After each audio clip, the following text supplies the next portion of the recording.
ही बघा आमची शाळा. आत एंट्री मारत शाळा तर एक नंबर आहे.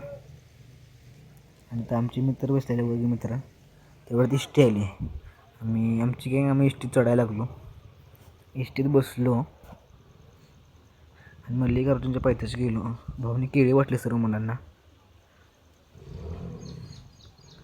तिथून मी दोन आजीला केळी दिले आणि सर्व मुले वर निघाली.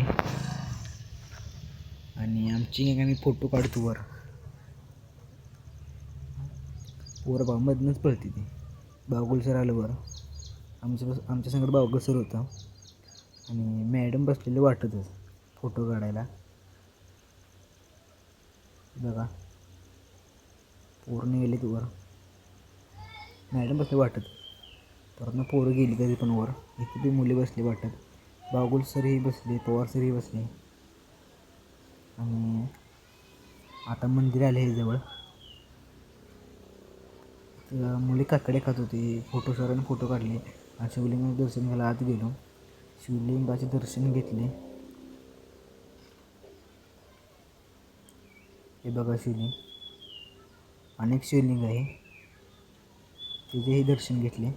आणि आता अंधार होता मी बाहेर आलो आम्ही. आणि तिथून आता वर जाण्याचा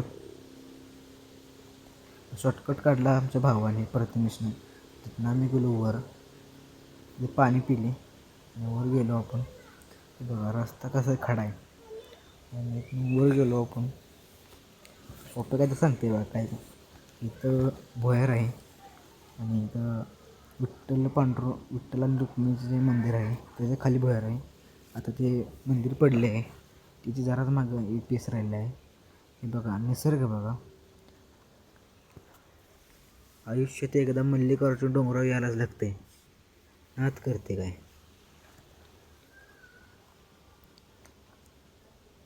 तोवर पप्प्यात झाला विषय. पप्प्यानं काढलं मालेवाडीच्या पोरांसंग भांडणं. मग ते काय ते पवार सरांनी सोडवले. मग शांत झाली जरा पोरं. मग पवार सरांनी सर्व मुलांना घोळ करून बसवले आणि म्हटलं आता गाणी म्हणायची. मग गाणी म्हणायची म्हणले मग तन्मयाला उठवलं.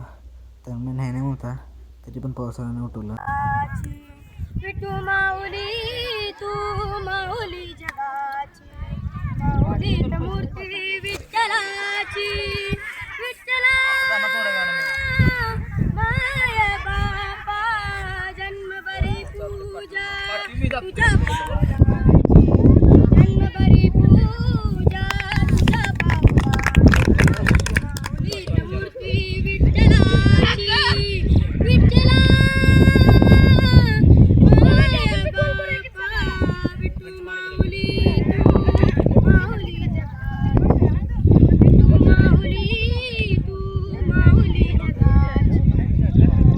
मूर्ती